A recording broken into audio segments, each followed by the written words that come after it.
یہ ویڈیو دیکھ رہے ہیں آپ، یہ ایرانی لوگ ہیں جو کہ حج کرنے سعودی پہنچے ہیں اور سعودی حکام کی جانب سے ان کو ہار پہنائے جا رہے ہیں، ان کو خوشبو لگائی جا رہی ہیں، ان کو تحفے دیے جا رہے ہیں، باقاعدہ عزت اور احترام کے ساتھ اپنی سرزمین پر ویلکم کیا جا رہا ہے۔ کبھی سوچا تھا کسی نے کہ سعودی عرب اتنی عزت اور احترام کے ساتھ پیش آئے گا، وہ بھی ایرانی لوگوں کے ساتھ؟ دنیا تو یہ امید لگا کر بیٹھی تھی کہ سعودیہ اپنی ساری طاقت جھونک دے گا ایران کو برباد کرنے کے لیے، کیونکہ حالیہ دنوں میں جو ایران نے حملے کیے ہیں سعودیہ کی سرزمین کے اوپر، تو دنیا کو یہی لگ رہا تھا کہ اب تو عربی برداشت ہی نہیں کریں گے، یہ تو ایران کی اینٹ سے اینٹ بجا دیں گے، لیکن ایسا نہیں ہوا۔ سعودی عرب نے اتنے صبر اور تحمل کا مظاہرہ کیا ہے نا، جس کی مثال نہیں ملتی۔ باقی عرب ممالک نے بھی اسی طرح ایران کو کوئی جواب نہیں دیا، کیونکہ عربوں کو اب سمجھ آ گئی ہے کہ دشمن چاہتا کیا ہے۔ ہمیں شیعہ سنی میں الجھا کر ہمارے قدرتی وسائل پر قابض ہونا چاہتا ہے، جو کہ اب تک رہا ہے۔ امریکہ نے یہ سارے اڈے عربیوں کو پروٹیکشن دینے کے لیے نہیں، بلکہ اسرائیل کو پروٹیکٹ کرنے کے لیے بنا رکھے ہیں، اپنی بدماشی کے لیے بنا رکھے ہیں۔ اور ابھی ایران کے حملوں کے بعد وہ جیسے دم دبا کے بھاگے ہیں نا،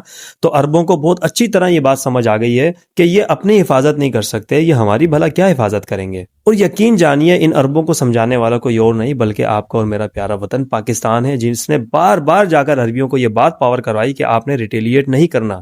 آپ نے ایران پر جوابی کارروائی نہیں کرنی، یہ دشمن کی سازش ہے، اس خطے کو جنگ میں دھکیلنے کی ایک خوفناک سازش ہے جس کا فائدہ صرف اور صرف اسرائیل کو ہوگا۔ ورنہ یہ عربی لوگ جو اپنے چہرے پر ایک مکھی تک نہیں بیٹھنے دیتے، اپنے ملک میں اتنے بڑے بڑے میزائل حملے انہوں نے برداشت کیے ہیں، اپنی اکانومی کا نقصان کیا ہے، طاقت ہونے کے باوجود، وسائل ہونے کے باوجود انہوں نے جواب نہیں دیا۔ اللہ کے فضل و کرم سے انہیں یہ بات سمجھ آ گئی ہے۔ دیکھیں نا یہ ایرانیوں کا کس طرح سے استقبال کر رہے ہیں، اور یہ صرف ان کو ویلکم نہیں کر رہے بلکہ دشمنان اسلام کو یہ پیغام دے رہے ہیں کہ تم نے جتنی انویسٹمنٹ کر رکھی تھی نا ہمارے ملکوں کے اندر، یہ ویڈیو نہیں بلکہ یہ اسی انویسٹمنٹ کا جنازہ ہے جو بڑی شان سے نکل رہا ہے۔ اور انشاءاللہ تعالی اب یہ عرب ممالک اپنا دفاع خود کریں گے اور ان کا سردار ہوگا میرا پیارا پاکستان۔ اب کسی لارنس آف عربیہ کی جگہ نہیں بچی سرزمین عرب پر، کیونکہ اب یہ جزیرہ نما عرب ان پلیدوں سے پاک ہوگا انشاءاللہ تعالی۔